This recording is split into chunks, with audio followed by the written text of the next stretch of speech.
Hello and welcome to the Northwood Podcast. My name is Heath Jones and I am your host. And you might be watching this instead of listening to it, so maybe this is not a podcast to you. And if you are watching this on YouTube, please subscribe to our channel so that you can be notified when new videos come up. Or if you're watching this on Facebook, like our page. Or if you are listening to this by way of podcast format, please subscribe or follow us depending on whichever app that you are using. I should let you know that this podcast is made available by way of the All Indiana Podcast Network. That's a network that's made available by our local television station, Wish TV, or Channel 8, as we know it around here in Indianapolis. And on their website, you can find more podcasts that are produced by the All Indiana Podcast Network, which, as the name suggests, are all made here in Indiana. You can find that at www.wishtv.com/podcast or type in allindianapodcastnetwork.com. All of this is a production of my church, Northwood Christian Church here in Indianapolis, Indiana. And if you'd like to learn more about our church, please check out our website at www.indYncc.org. And there you'll be able to find past sermons, Bible studies, as well as information about our ministries and our service times if you would like to come and join with us in person. Now, if you are listening to this as a podcast, you're going to hear an advertisement right here, or at least probably you are after I'm done saying these words. But if not, let's move along. And we're back. If you are listening, if you've been with me the whole time, there was an awkward pause there. Either way, let's continue. And the scripture passage we are going to consider today is Luke chapter 16, verses 1 through 13, and it goes. Then Jesus said to the disciples, "There was a rich man who had a manager, and charges were brought to him that this man was squandering his property. So he summoned him and said to him, 'What is this that I hear about you?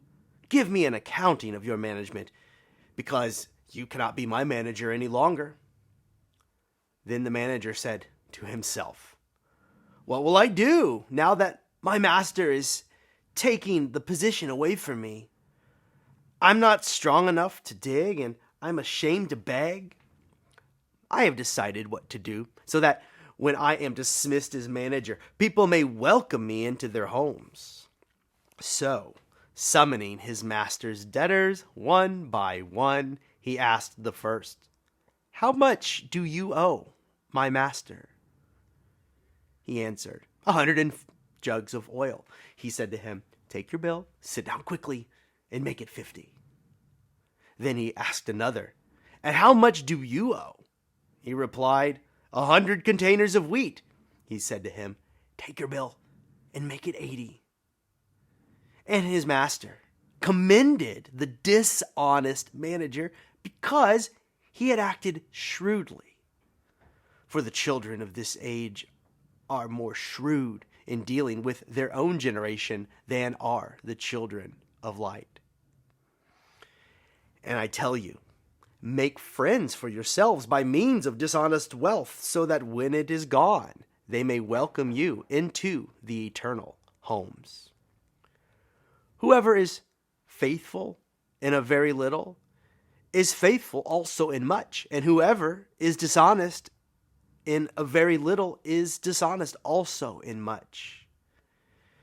If then you have not been faithful with the dishonest wealth, who will entrust to you the true riches?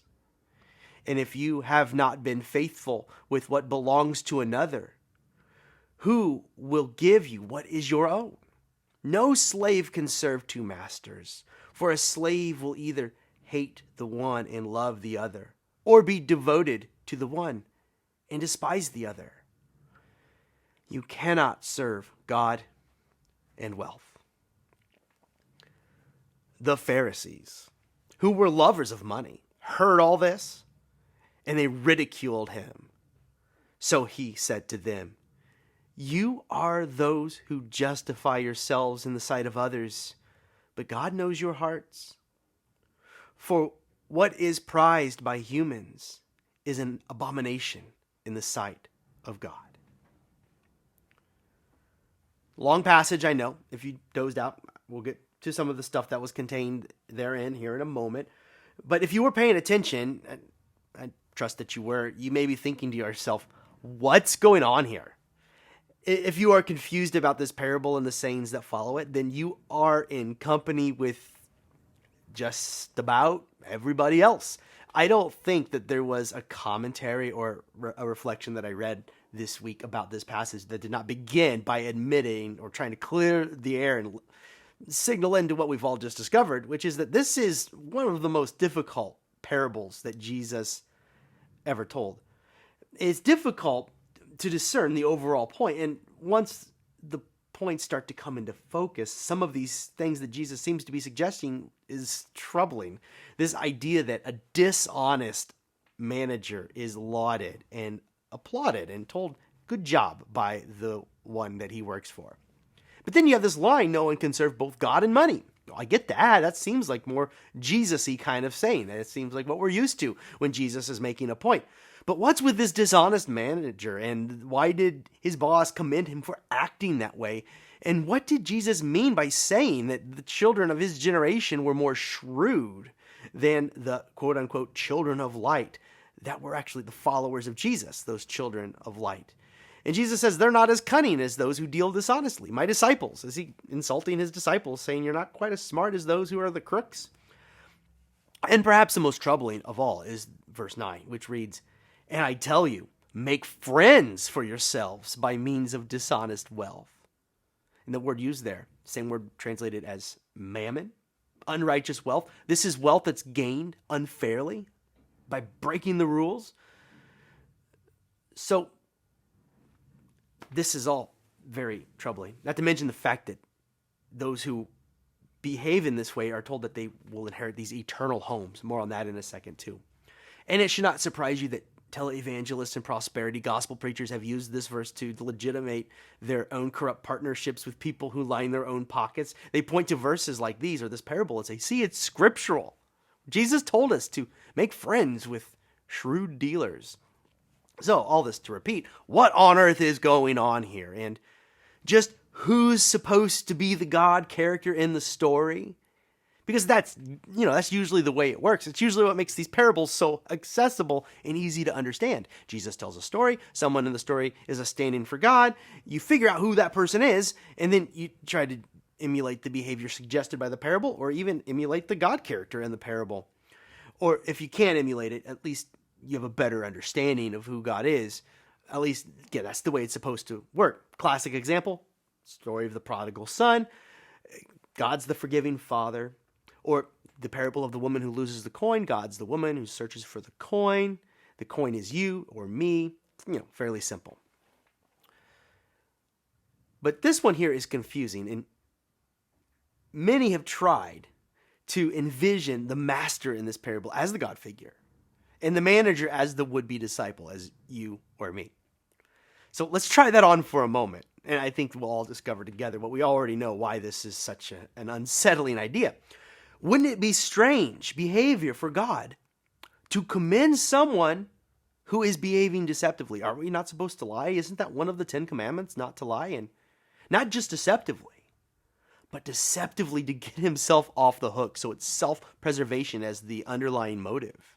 He eliminated some of the debt to ingratiate himself to his boss's clientele so that he will be received into their homes once he is kicked out on his tail, once he loses his job. So his motives are very self-serving. So it's a strange behavior for God to reward the actions of this person who is working the system to advantage himself over others, in fact. And are we supposed to behave in like manner? That's the question. And what's more, wouldn't it be strange to think that God is holding the community in some form of debt peonage, as is the case of the master in this story?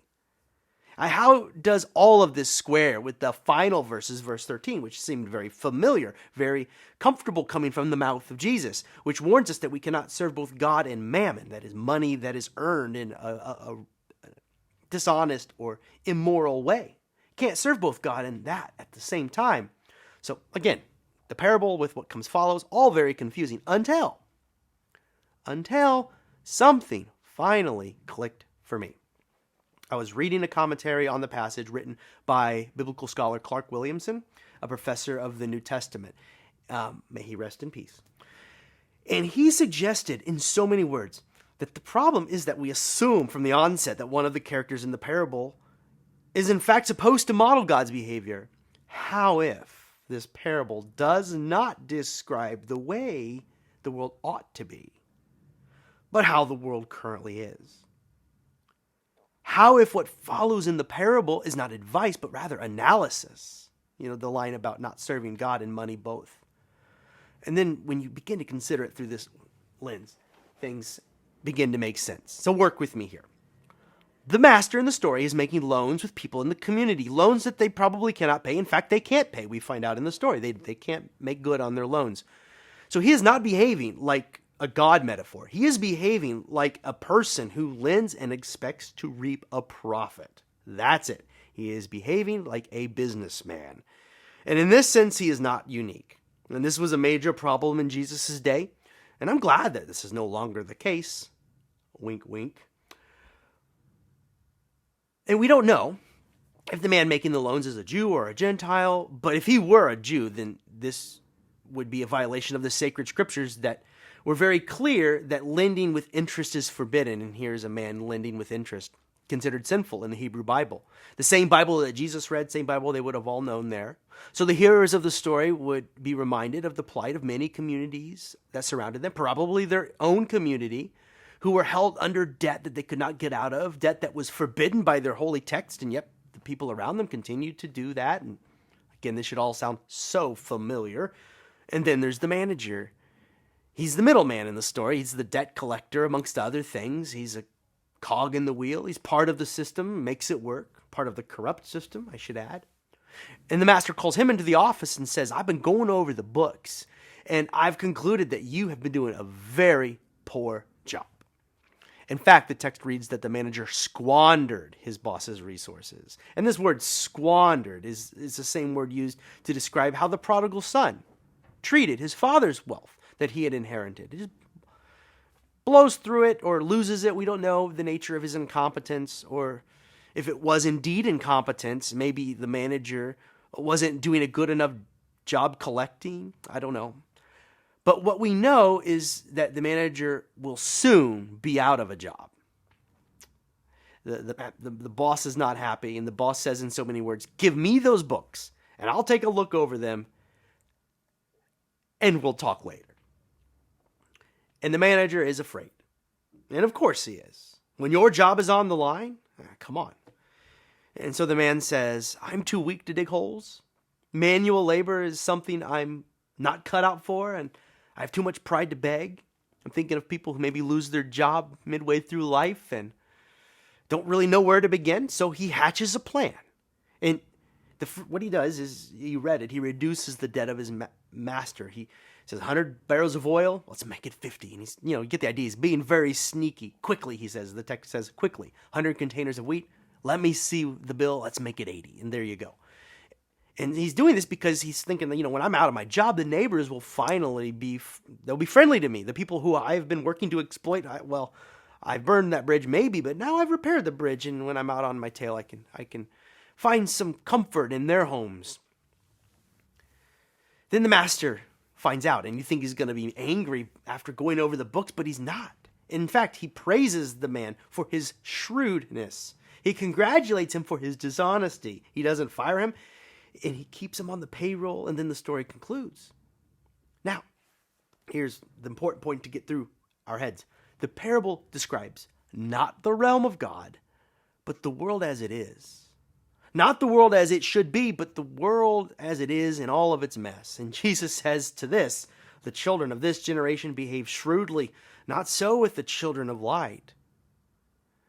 Jesus is saying basically, go ahead, play that game. Make friends with people like this master and this manager so that you will dwell with them in their eternal homes.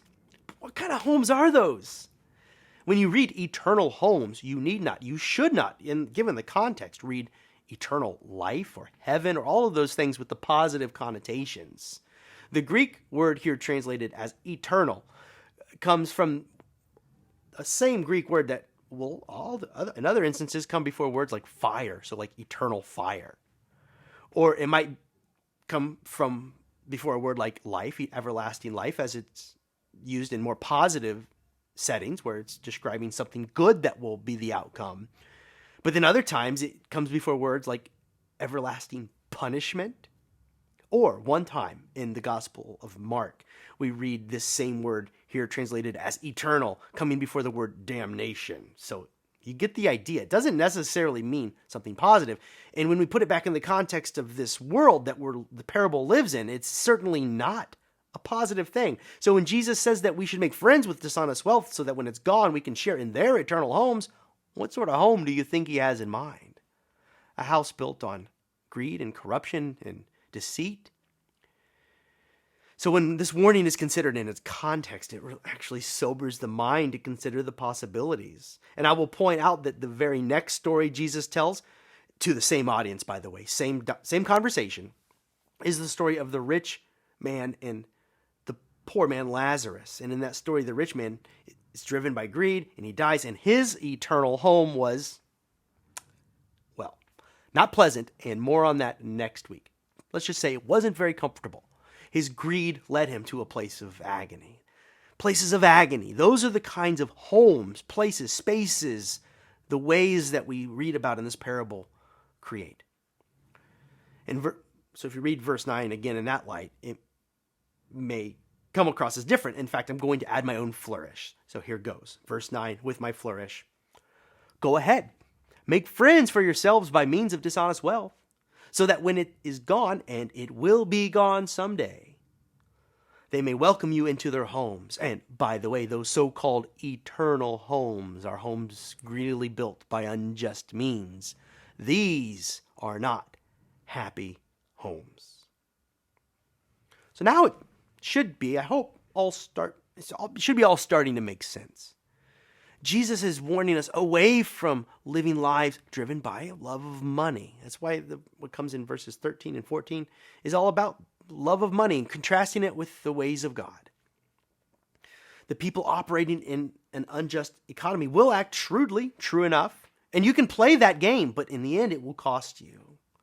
I'm reminded of something else Jesus said.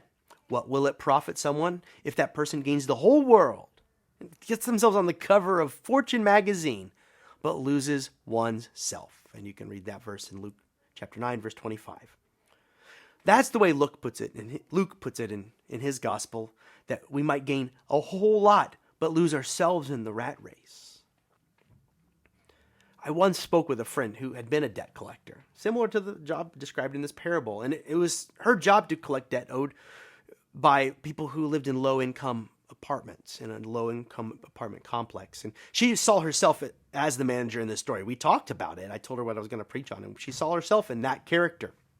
Her boss would tell her, collect all that you can, all that they owe us. And it was not uncommon for someone to run out on the debt or to get lost in order to avoid paying the bill that they could not afford. And when this happened, she had to work through the legal system to track them down, which was difficult because many of those evicted from low-income housing were transient. Nice way of putting homeless, moving from place to place, hard to track down. So she decided to do something different. She began to, like the manager in our story, negotiate the bills down. And legally, it was within her rights to demand that they pay that back with interest. But instead, she'd waive the interest and ask them, what can you pay? And the person would name the price, and then they'd set them up on a regular monthly payment. And at first, her boss was upset, just like we'd expect the manager, the master in today's story, to be upset that she had negotiated down the price. But when he began to notice that they were collecting far more than they had before, well, he changed his mind. For one thing, the debtors were tending to stay put. So you have more months' income, better than when they just leave and pay nothing. At least they're paying something and staying. They stopped running away to avoid their debts. Also, the boss noticed how they were collecting money from people who before hadn't been paying anything at all. And so this new way, the boss concluded, was more profitable, which could be why our manager is applauded in the story for being shrewd in the way that they were. My friend's experience might just shed some light on the fact as to why the master praises the behavior of the manager, because now his debtors were actually able to pay something back. Now perhaps the master has found that He's collecting more than he had previously been able to. So the new way leads to more profit and more greed. He's found that sweet spot, that threshold of most financial burden that the debtor can bear. So my friend, who was once a debt collector for an apartment complex, acclimated and even learned to thrive in her role in that system that is in many ways cruel. I was reminded of my own situation in relation to my student loan companies that I deal with on a monthly to yearly basis. And those phone calls with the representative with the private loan company. Well, sir, what can you pay? Okay, well, we'll just charge you the interest for a little bit, all right? Then you breathe a little sigh of relief and have some gratitude on the other side of the line because now you have a little wiggle room. And I feel similar feelings to those felt by the debtors in our parable, who were ingratiated to the manager who was ripping them off most days for reducing their bills. So, again, we are each working within these systems today and in the parable, ancient systems, and some people become very good at it. That's what we're talking about with the shrewd ways of the manager. That's what we mean by that, shrewd ways. People who are good at finding ways of working well within these systems and surviving within them. We play the game. We play the game. Others, like the debtors, are strung along, paying into it as best as they are able, into the never-ending cycle of debt, loans, credit, whatever. And others are in the position of the master who's trying to find the right formula to haul in the maximum profit. In the meantime, people are buried in debt, fear, insecurity, and all of the anxiety that these systems induce. And here's what Jesus has to say about this system in his day and systems like it. Verse 13, no slave can serve two masters. For a slave will either hate the one and love the other, or be devoted to the one and despise the other. You cannot serve God and wealth. In other words, buck the system. And this message will not be well received by corporate masters. It's never received well by people who benefit by these systems, whose greed leads to lots of wealth. In the final verse after verse 13, actually the 14th verse, is very telling. Literally, right after Jesus has said, you can't serve both God and money, comes the line, the Pharisees, who were lovers of money, heard all these things and they ridiculed him. So the suggestion that maximizing profits does not lead to healthy lives in a just society, it's ridiculed in Jesus' day, and it is still the same today, often ridiculed. Let me rephrase it all.